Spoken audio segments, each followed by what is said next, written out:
So like Kyle said, my name is Beth Timlin, and I believe that you can change the world with your everyday purchases. So what this means is that every time you buy something, you're voting with your money for a kind of world you want to live in. And I kind of think this is great, because if you want more votes, all you need to do is buy more clothes. So at the moment, what are we voting for? Well, unfortunately, when it comes to clothing, most of us are voting for sweatshops. So this means people working 60 to 80 hours a week, earning less than a living wage, and in very unsafe conditions. And the reason most of us are voting for this is because it's really difficult to find sweatshop-free clothing. So who's involved? Well, a better question is who's not. The media only picks up on the biggest names, which is why you probably didn't hear that Sears, Disney, and even Puff Daddy's clothing were involved in the recent Bangladesh factory fire. So I'm not saying we need to give up fashion. I'm not saying pants are now optional. I'm just saying we need to find that other 20%. And we can do this by asking some questions and thinking critically about the answers. So I did a little bit of research into a brand that I thought had a particularly ironic name. And on their website, they really make it look like they're doing the right things. I don't know if you can read this, but they're not. So it says here they follow the applicable employment laws. What this means is they follow the employment laws in the country where they're manufacturing. But conveniently, most of these countries have no employment laws, places like Bangladesh, right? They also are emphasizing the importance of well-treated, fairly compensated workers, not actually enforcing any of that. And finally, the whole thing is internally verified, which is never a good sign.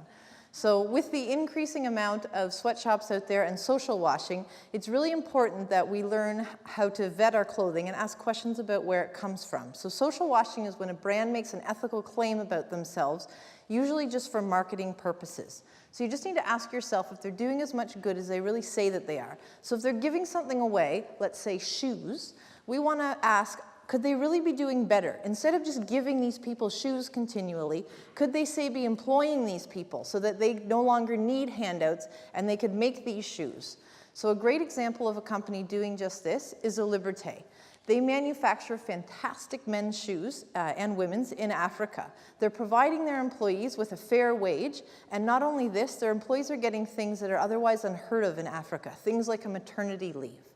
So the difference between the two is trade, not aid. A Liberté is working to build a thriving middle class in Africa, and this is generally accepted as the key to any successful country.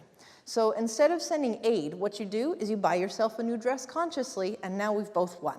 So shopping sweatshop free is going to be a little bit more expensive, but it's totally going to be worth it for the quality alone. So the jeans on your left, right, might be a little bit more expensive, but they're going to last you a heck of a lot longer. And if you don't like to shop, then that is also great news for you. There's also this. I can't believe I'm going to say this, but this is the crotch diamond. So the crotch diamond makes it immensely more comfortable, so much so that men who thought they could no longer touch their toes found this to be untrue when they had these pants on.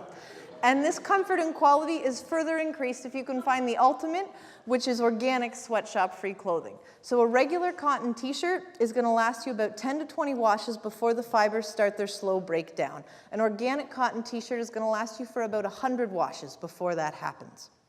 So a company doing this fantastically is Indigenous Design. Their clothes are made in Peru by a network of co-op artisan groups.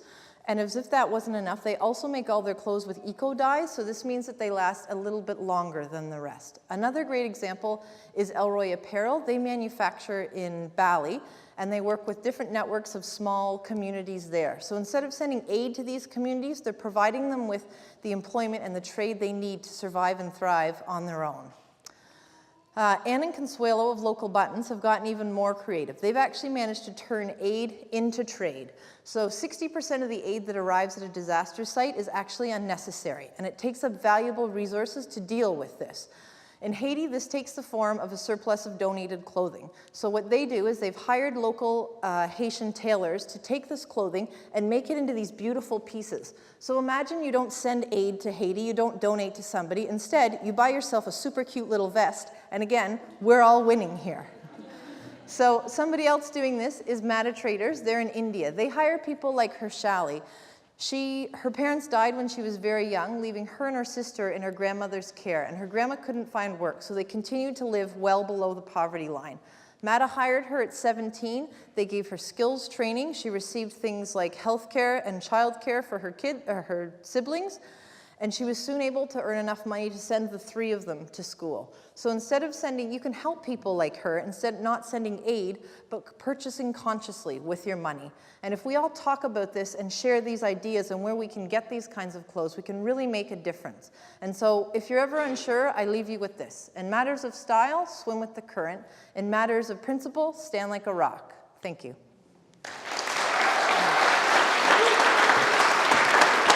Thank you. I'm officially on vacation.